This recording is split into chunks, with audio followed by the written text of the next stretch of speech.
इकरारनामा करे वञो त जीअं हींअर ख़ुशियुनि में पिया नचो ताड़ी पिया वॼायो हमेशह थियल सॼी ज़िंदगी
वाला भजन है और उसमें डेप्थ बहुत है।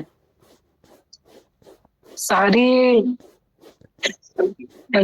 जीवन में हर एक पूरी हमारी लाइफ में हम सब लोग कोई एक ऐसा नहीं होगा जो खुश होके नहीं गुजारना चाहता। हम खुश गुजारना चाहते, पर जैसे बोला ना कि हमारी मैथमेटिक्स फेल है, उसमें पहली लाइन में पूरी मैथमेटिक्स है कि हम एक ही बात से खुश गुजार सकते हैं कि क्योंकि हमारी तो चलेगी नहीं, मैन प्रपोज गॉड डिस्पोज, तो आप रजा में राजी रहकर ही खुश गुजार सकते हो। इसका पूरे भजन का अर्थ ही यही है, जिसको दादा भगवान ने बोला ना, accept life not rebel against it. उसके अगेंस्ट मत जाओ। ये बहुत बड़ी कमाई है और एक शब्द में पूरा ज्ञान है। और नीचे जो पॉइंट था दूसरा, तो उसमें हठ वाली बात लिखी है, जैसे एक हठ हमारा जिद, और वो हमको गिरा देता है। मतलब बड़े बड़े गिर गए, गिरी पया, रुगो रखे हठ, सिर्फ एक हठ रख करके बड़े बड़े गिर गए। ये हठ क्या होता है? जब हम किसी की नहीं सुनते, और ये नम्रता वाला बिना किसी ज्ञान के जीतता जाता है, जीतता जाता है, जीतता जाता है। उसका किसको जीतता है? जगत को थोड़ी जीतना है। मन जीते जग जीत, मन को जीतना है। मन उसका हारता जाता है अपने आप ही, और जब से हम जीतते जाते हैं, तो उसमें वो पॉइंट भी लिखा है।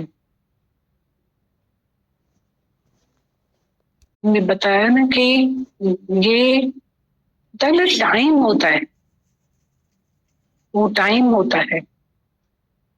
मतलब नेक्स्ट लाइन में करे बठाने सुबाई अलाय छाते, कि अभी हम सुन लेंगे, सुन ले, यही टाइम है सुनने। अभी देखो यहाँ के बैठे हैं, कब ये टाइम गुजर जाएगा। अभी 9:30 के बाद में हम चाह के भी ये समा नहीं बनेगा, सब चेंज। आज हम सब एक साथ इतने जने बैठे हैं, ये समय होता है ना, फिर हम सब एक साथ बैठ सकते हैं इसी व्रत जोड़ के। पूरे दिन में ऐसा समय आता है, सुबह और शाम वाले समय में भी फर्क हो जाता है। आगे जो लिखा है, मतलब ऐसे करके ये पॉइंट्स हैं, तो सुनेंगे ना और तो अच्छे से समझ आएगा। जैसे आगे 50 और 60 की उम्र का बताया, 50 और 60 की उम्र का बताया। जैसे 5 10 जा 50 और 6 10 जा 60, तो 50 और 60 की एज को बताया कि उठानी पड़ेगी लठ, खड़नी पवंदे लठ। बुढ़ापे में खड़नी पवंदे लठ।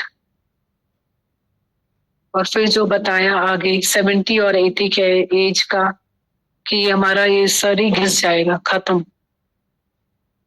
खत्म हो जाएंगे। मांगेंगे हम दूध तो मिलेगी लस्सी, खीर मांगेंगे तो मिलेगी लस्सी।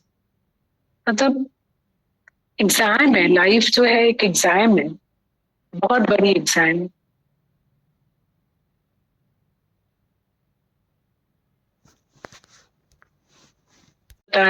जैंखे प्रभु याद आए तैंखे कैड़ो भाव। जिसको प्रभु याद है, तो 90 हो 100 हो, उनके केड़ो भाव, उसको कौन सा डर है फिर।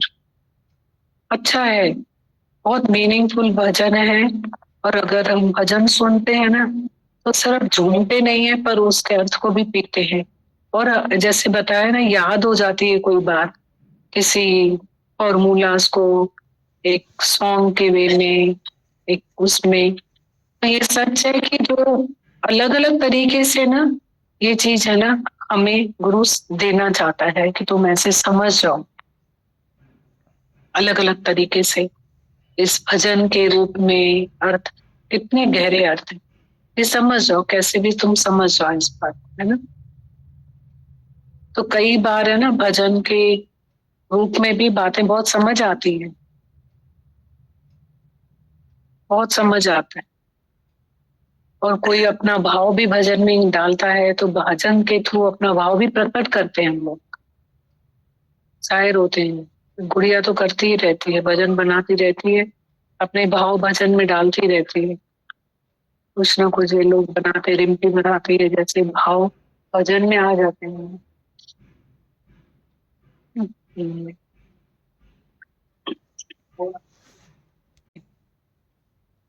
दीदी अभी ये सुन के तो मुझे सही में, दीदी अकेले किसी चीज को सुनेंगे पढ़ेंगे ना, तो उसको कहीं और ही ले जाएंगे, ऐसा मुझे लग रहा था। कि हम तो इसमें इतने हंस रहे थे, इतनी मस्ती कर रहे थे, इस भजन पे खुश हो रहे थे आपस में। कल तक अकेले खुद से खुद कर रहे थे, एंजॉय किया दीदी उसको भी एक। पर यहाँ तो जो चला वो तो लगा कि चुपचाप बैठ जाओ। ऐसा मतलब जीवन की इतनी सच्चाई, इतनी सावधानियां, तो लग रहा था ये हंसने वसने का नहीं है, चुपचाप बैठ के समझने का है। हमने खूब मस्ती कर ली इसको लेके। जीवन की सच्चाइयां हैं दीदी। मतलब यहाँ हम भजन कार में डिस्कस करते हुए जा रहे थे, फिर दोनों कृपा आंटी और दादी दोनों ओल्ड एज से मिले, तो ऐसे लग रहा था कि हम तो रिलेट ही नहीं कर पाए, पर आज जो यहाँ चला, यहाँ से जो समझा, तो भजन पूरा वहां रिलेट हो रहा था दीदी। ये बहुत बड़े दर्शन है जीवन की सच्चाइयों को। हमको सच में एक ही पहलू पता है दीदी, दूसरे से हम गुजरे नहीं है ना, तो वो देख देख के उसको जितना ले पाते हैं दीदी, बहुत छोटी है अभी हमारी माइंड रिसीविंग बुद्धि। जैसे अभी ऐसा लग रहा था कि हम पूरा दिन इसको सुन रहे थे पर लिंक नहीं किया उस चीज से, जैसे आपने एज से लिंक करके सारा बताया, वो एकदम अलग लग रहा था कि आज लेना कितना जरूरी है। कृपा आंटी का निश्चय ऐसी स्थिति में मतलब बिल्कुल साक्षात्कार है 90-100, और उनको भय ही नहीं है, दोनों हाथ खोल के ऐसे दिन सब गुरु साथ आए देखेंगी ना। तो बस मतलब कितना इजी है। हम लोग बोलते हैं बहुत टफ है, मैं बोलती हूँ बहुत इजी है। मिला तो कैसे मिला, यहाँ आके बैठ गए, इतना ही तो है। कोई हम सोचते हैं कि ट्रेन इतनी भारी है, मैं इतना तुच्छ हूँ, मैं कैसे उसको धक्का देके चलाऊंगा, तो तुमको ट्रेन में धक्का थोड़ी देना है। हम लोग ज्ञान को ऐसे सोच लेते हैं, तो ज्ञान ट्रेन में बैठना है तुम्हें सब। अब तुम ये सोच के ट्रेन में ही नहीं बैठते, उतर जाते हो कि मैं थोड़ी चला पाऊंगा। तुमको चलाने के लिए किसने बोला? जब तुम उसमें बैठ जाओ, उसको कोई और ड्राइव करता है, तुम दौड़ती है ट्रेन, तुम्हें चुपचाप बैठना है। इतना ही तो करना है कि तुम आके बैठो। उन्होंने क्या क्या पाया है जिन्होंने बैठा है, सिर्फ बैठो, पर बैठो, अच्छे से बैठो। उन्होंने क्या नहीं पाया, उनको बस एक ही चीज, उनको आधी रात को भी आईसीयू में से भी उठा दो ना कि उठो उठो चलो सत्संग, तो वो वहीं पे भी अपनी स्लीपर पहन के और बोलेंगे चलो मेरे को और सत्संग और लेके चलो। इतना इश्क उनके रग रग में डला हुआ है, ये नस नस में डला हुआ है। ऐसा तो देखा, नींद में भी किसी को बोलो ना सत्संग और, वो बोल रही थी ना, कल बता रही थी कि अम्मा को बोला बुधा है, तो ये भी बता रही है ना कि मैंने कहा ना कि क्या सीख कर आई, बोलती 90-100 में कोई डर ही नहीं होगा, वो छाजो थींदो छाजो लगन दो भाव। हाँ, तो ये कितना बड़ा सौगात है, गिफ्ट है। भले 50 लोग सर पे खड़े हो जाएं, घर के लोग भी ऐसे होंगे, पर वो हमें ताकत थोड़ी दे सकते हैं जो हमको इस समय अपनी अंदर की ताकत चाहिए। दीदी उस दिन अम्मा से मिलने गई तो रजाई पहन के सोई हुई थी, तो मैंने बोला उठो, कैसे हो? तो बोला सत्संग चलना है, सत्संग चलना है, जल्दी उठो, देर हो गई है, देर हो गई है। जल्दी चप्पल पहन गए, उठ के ऐसे खड़े हो गए थे, कुछ था ही नहीं उनको। ये बोल रही थी उनको कि आप आज नहीं चलो, कल चलना, छो ऐसे बोला, छो ना लाना, छो ना लाना, छो ना लाना, वो अच्छी करे सो मन अब जाए आके भाई ठंड है बहुत, आज नहीं चलो, आके सो जाऊंगी पर अभी चलूंगी। और तबीयत सच में उनकी ऐसी है कि दीदी बहुत दर्द है। उठते हैं ना, यहाँ से उठते हैं ना, तो पहले तो आवाजें करते हैं, दर्द इतना है, पर बोलते थोड़ी है कि नहीं बोलते, दर्द है। नहीं बोलते। No sick, no sin, no death, no बुढ़ापा। उनको देख सकते हो, क्या करा उन्होंने, यहाँ के बैठ गए, भोले भाव मेरे रघुराई, और पूरी लाइफ अपने इन घर इनको घिसाया, सेवा वाले हाथ इनके।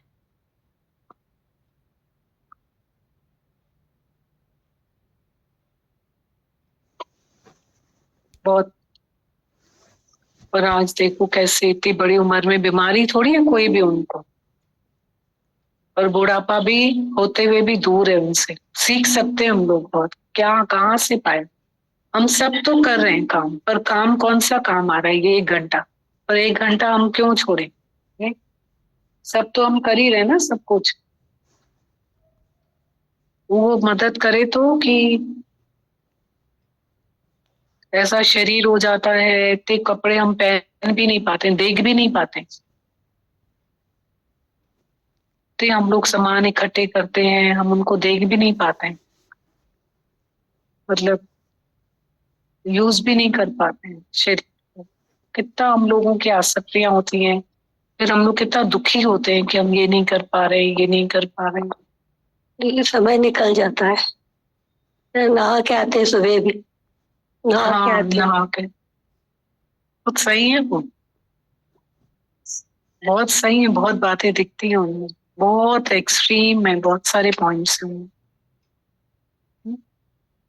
ऐसी जीवन नहीं होती है, बुढ़ापा बहुत अलग होता है। दादा भगवान आना, दादा भगवान जी गादी आना जेकी घर वेंदी अथसि हिकिड़ी अहिड़ी परी बन वेंदी अथसि, गादी वेंदी अथसि वठण। ये सौगात कहाँ से मिले, कोई किसी के पास वो बोलेगा बैठो घर, इनको घूमने की क्या जरूरत है, इनको जाने की क्या जरूरत है, इनको मतलब निकलने की क्या जरूरत है, बस बैठ जाओ। क्यों निकलने की जरूरत नहीं है, क्यों जाने की जरूरत नहीं है, क्यों बैठने की जरूरत है। तो यही सोच हमारी यही है ना कि उम्र बड़ी है बैठ जाओ, उम्र बड़ी है सो जाओ, उम्र बड़ी है नहीं निकलो, उम्र बड़ी है नहीं निकलो। दीदी तैयार भी ऐसे होते हैं जैसे शादी में जा रहे हैं। अच्छा, सुरमा लगाएंगे, तो चोटी नहीं करी होगी तो चोटी करती हूँ तो थोड़ी ढीली हुई तो फिर वापस तो लगता है उनको कि कांटे वांटे पे। तो करण खां सवाइ मज़ो न ईंदो आहे न। जेको पंहिंजे नियम सां सिर मुंहुं पाईंदा या चोटी ठाहींदा, उसके बगैर मजा नहीं आता। जो नियमित मतलब नैतिक नियमित कर्म है, उनके बगैर फिर अच्छा नहीं लगता है, अनहाइजीनिक लगता है ना थोड़ा सा। बहू भी दीदी बहुत सेवा करती है, हाँ, बहुत सेवा करती है, बहुत बहुत सही चली जी शादी में, ऐसा मत बोल रहे हैं। गुरु जे घर तो रोज शादी है। शादी में जा रही हूँ भाई। हाँ, ऐसा रोज शादी है गुरु जी।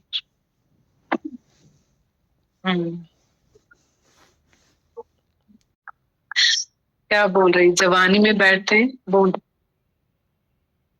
बुढ़ापा बैठने नहीं। हाँ दीदी, ये 1 घंटा सत्संग का नियम दीदी, भारती दीदी को भी मैंने देखा दीदी, जाती हूँ मिलने तो दीदी ऐसे लगता है कि जो नियम उन्होंने किया, आज वो बेड पे हैं, आईसीयू में थे, सब देखा दीदी। लग रहा था वो नियम कितना मतलब हिम्मत ताकत से नहीं जाती तो वो बोलते गीता तो ठीक तो है ना, आई नहीं मेरे पास। मेरे को लग रहा था आईसीयू में, तभी भी पूछ रही गीता ठीक तो है ना। मतलब उसका बॉडी यहाँ से लेकर नीचे पूरा जड़, अभी क्या पता कितने मोमेंट्स हैं। नहीं दीदी, काफी दीदी, बहुत शुक्राना है। पूरा जड़ बॉडी, पूरा जड़। बहुत इम्प्रूव है दीदी, बहुत आपकी मेहर से दीदी। और डे 1 से जो उनका निश्चय है, बहुत दीदी, मेरे को लग रहा था ऐसा भी होता है कि आईसीयू में भी मतलब वो मेरी फिक्र कर रहे हैं कि मैं पूछ, बहू को बोल रही फोन लगा के पूछ गीता से ठीक तो है ना, आई नहीं है 2 दिन हो गए। अच्छा, तो मेरे को लग रहा था अभी भी दीदी जैसे नहीं जा पाई, तबीयत ठीक नहीं थी तो तभी भी वीडियो कॉलिंग मतलब मैंने की तो बोल रही थी, मैं 1 सेकंड पहले ही मैंने सोचा कि वीडियो कॉलिंग है, इतने में उनकी बहू का फोन है कि मम्मी बोले गीता से पूछ ठीक तो है ना। तो वही लग रहा था कि क्या है दीदी ये, हम लोगों ने कोई बस सत्संग का नियम दीदी साथ में निभाया दीदी। उन्होंने मेरे को बहुत दीदी शुरू से ही बहुत प्यार किया था, बहुत सगी माँ जैसे, मतलब बहन का दीदी जितना मेरा अपनी सिस्टर में भी नहीं है दीदी। मतलब लगता है कि उनमें मेरा इतना मतलब दीदी प्रेम इतना दिया कि इतना मतलब मेरे को बहुत लगता है कि जल्दी ठीक हो जाए, जल्दी खड़े हो जाए बस। हाँ, दुआओं बहुत से प्यार दिया दीदी, बहुत प्यार दिया था दीदी उन्होंने। एक सगा भी नहीं देता है दीदी प्यार जितना उन्होंने मेरे को प्यार दिया था, मैं उनके पास में रही थी जब। और दीदी सभी को ही देते हैं, ऐसे नहीं मेरे को ही दिया, उनसे भी बहुत सीखने को मिलता था दीदी, बहुत मतलब ये लगा था 1 घंटा ही तो जो सत्संग की धरती है दीदी, तो मतलब आराम बिल्कुल उनको जैसे धरती के नियम की वजह से ही है जो भी है दीदी। और एक तो ये जो आईसीयू में भी सत्संग चल रहा है, हॉस्पिटल में भी चल रहा है, बेड में भी चल रहा है, तो ये तो ऐसा जैसे घुमा के आ जाता है कि हम लोग सच में सत्संग घूम के आ गए। तो बेड पे भी कोई बेड पे नहीं है, इतनी कशिश अट्रैक्शन है दादा भगवान की वचन और धरती में। मतलब ऐसा कोई फील कर सकता है घर बैठे बैठे कि मैंने तो सत्संग अटेंड कर लिया, गया होकर आया।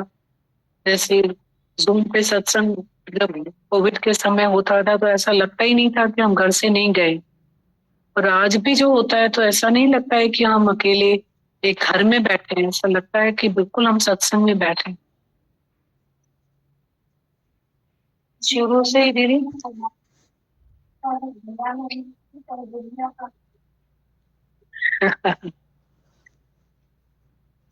ट्रेन है ना। भी मतलब यही बोल रहे थे कि इनको गुरु का पावर है, हाँ, के मुख से भी यही निकल रहा था जब जब मिली उनसे, तो यही बोलते थे इनको गुरु का पावर है। माता भगवान चवंदा आहिनि घर में ॾिसो था, ॾिसी करे भी जेंट्स लोगों को बोलते हैं देखते नहीं हो, एॾी सॼी दुनिया थी अचे पई त ॾिसण में नथो अचे कि छा आहे उते जो दुनिया थी वञे पई। पूरी जिंदगी निकाल देते हैं कहीं कहीं बस इतना बोलने में कि हाँ गुरु का पावर। पूरी जीवन देखते हैं वाइफ को आते हुए और इतनी ताकत में जो पूरी जिंदगी निकल जाती है बस इतना कहने में, समझने में कि हाँ पावर। वो चंदा क्या गुरु जो पावर, गुरु शब्द ही जैसे कि बिच्छू लगता है कि काटता है बिच्छू की तरह, गुरु शब्द ही नहीं बोलते। पूरी लाइफ के बाद में इतनी बड़ी परीक्षा में पास होने के बाद गुरु छुपाओ, ठीक है। ऐसे होता है, दर्द होता है। तो उसको हमेशा मुझे एक ही बात कहती थी कि वो आए, कोई भी वो आए, कोई बोलता है ऐसा तो वहां से मैं ये बात कहने में आ रही है कि पूरी लाइफ निकल जाती है, उसको इतना दर्द होता है कि तुम आके बैठो, जो मुझे मिला है तुम्हें मिले, तो उसको समझने में पूरी लाइफ निकाल दे, वहां से ये बात चलती है। आता भगवान चवंदा आहिनि पोइ न घर जो न घाट जो, ऐसे। भजन के लास्ट पॉइंट सुन के ऐसे लग रहा था कि सही बात है, सतगुरु है साथ में तो दिन कैसे निकल जाता है। सिर्फ 1 घंटा धरती पे आके बैठते हैं दीदी, तो पूरा दिन मेरे को खुद को इमेजिन करती हूँ तो लगता है कैसे दिन निकल गया मालूम ही नहीं पड़ता है दीदी। नहीं तो लगता है बेड पे ही पड़े रहते। माता भगवान का भी कोटेशन था कि सत्संग में आने से मन झूम उठता है और वचनों पे चलने से दुखों से छूट जाते हैं। कि दो अर्थ, इतना मीनिंग, इससे बड़ा कोई मीनिंग हो ही नहीं सकता। सच में हम लोग सत्संग में आते हैं, कितना मन सबका झूम उठता है, नाचने लगता है मयूर की तरह। पर इनके वचनों को, मतलब गुरु के वचनों को फॉलो करने से दुख से दुख छूट जाते, दुखों से छूट जाते, दुख से भी नहीं, दुखों से छूट जाते। इसे कैसे दुख,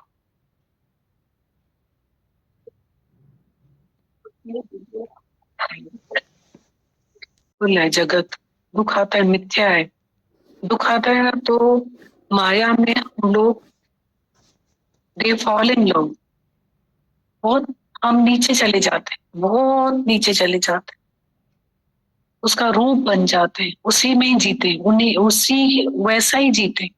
बट गुरु का जो प्यार है ना तो दारू बना देता है। We rise in love, they fall in love, we rise in love. गुरु का जो दुनिया का प्यार घात है, गुरु जी मार भी डात है तो अपलिफ्ट करता है। They fall in love, we rise in love. गुरु का प्यार हमें ऐसे अपलिफ्ट करता है और ऊपर निकाल के आ जाता है, नहीं तो ऐसे ही कोने में पड़े रहते। संत न होते जगत में जल मरता, ये संसार इतनी मारे टपोरे खा कैसे सकता कोई, खा खा के भी इंसान कैसे हो जाता है।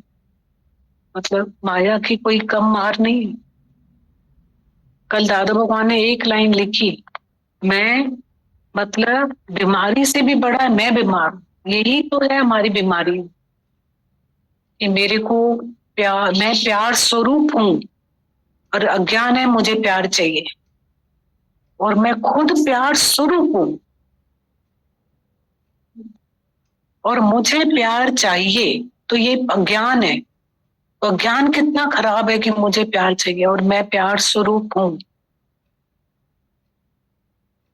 ये वॉन्ट्स जो है ना, हर उम्र में अलग वॉन्ट्स होती है। वॉन्ट्स मेक्स अस बेगर्स, चाहना कि रह विजेती जीव के ब्रह्म पदता। ये वॉन्ट्स होती है ना कि हम लोग, हमारी सूक्ष्म इच्छाएं, मछली के मोटे कांटे तो हमने निकाल के बाहर रख दिए, पर बारीक बारीक कांटे, ये जो हमारी चाहना अंदर पड़ी हुई है कि मुझे कोई इज्जत दे, मुझे कोई सेवा करे, मुझे कोई प्यार दे। बड़ी उम्र में हम कुछ पहन नहीं पाते हैं, खा नहीं पाते हैं, ज्यादा चल नहीं पाते, घूम नहीं पाते, बस सारा दिन लगता है कोई मेरी सेवा करे, मेरे को इज्जत करे, कोई मेरे को प्यार करे, मेरे को इज्जत करे। ये अंदर ही अंदर मीठी मीठी हमारे अंदर में इच्छाएं चलती रहती हैं और हम इनको पालते रहते हैं और हम समझते हैं कि ये तो होगा ना, ऐसा तो होगा ना। यहाँ से गुरु छुड़ाता है तो सच में दीदी रोज आप ही छुड़ाते हैं कि ख्याल भी नहीं आना चाहिए, जबरदस्ती ख्याल लेके आते दीदी। हाँ, और नहीं गरीब सुसी तवनु पे कोई काम नहीं है तब भी पुण्य छोटी बात को इतना बड़ा करके अंदर ले लेते, फिर खुद दुखी हो जाते। कोई काम की नहीं हो गया, इतनी सी छोटी बात हो गई उसको अंदर लेके ना खुद को दुखी कर देते, बड़ा कर देते। तो अभी लिखना पढ़ना चालू करो ना। डायरी चालू है दीदी, डायरी लिखती है दीदी, कल तक की भी लिखी है। हाँ जी दीदी, छोड़ा नहीं। और ये सिंधी भजन वगैरह जो अच्छा लगते हैं गुड़िया से, डायरियां भरी है, लिखना पढ़ना चालू है। मन बेचना, मन की बात करना, यही तो माता भगवान पूछ रहे थे कि रोज जाते हो, आगे बैठते हो, बात करते हो, अकेले में बात करते हो। हाँ, तो यही तो पूछ रहे थे वो, तो अपने मन की बात कैसे कर रही है नेचुरल होकर के हर बात। ये खुद की कमाई, अपनी खुद की पढ़ाई में कमी लग रही दीदी। लिखना पढ़ना सब है, लेकिन जैसे गोविंद भैया रोज बोलते हैं ना, आना जाना नहीं है, खुद तो ये मत बहाओ, इसमें उतर जाओ। लेवा पूरे अंकल का प्यार हमको देते हो आज भी, इन बच्चियों को, हमको, सबको। दीदी का अपना, आपका प्यार का अंदाज साउथ इंडियंस का अलग होता है ना, तभी दीदी को साउथ इंडियन आंटी हमारी और अंकल बहुत अलग, उससे प्यार करती हैं दीदी उनको, बिल्कुल बहुत अलग। सब सीख रहे हैं आंटी, हम भी सब सीख रहे हैं आपसे, दीदी से, सब सीख रहे हैं। बहुत शुक्राने आपके प्यार के। मजे में रहा करो, आ जाया करो, बैठा नहीं करो, निकल आया करो। सब अनुभव ले लिए, अभी आपने बताया कि आपने सब अनुभव ले लिए। बेकार साला ख्याल करते रहते हैं, है ना? नहीं करेंगे ना अब? बस बेकार ख्याल नहीं करें, मतलब ख्याल बेकार ही हमको परेशान करते रहते हैं और आदत में ले लेते हैं उनको, गिटार और हारमोनियम की तरह उनके साथ खेलते रहते हैं, बजाते रहते हैं। होना ही नहीं चाहिए ये सब बीमारियां, मतलब, है ना?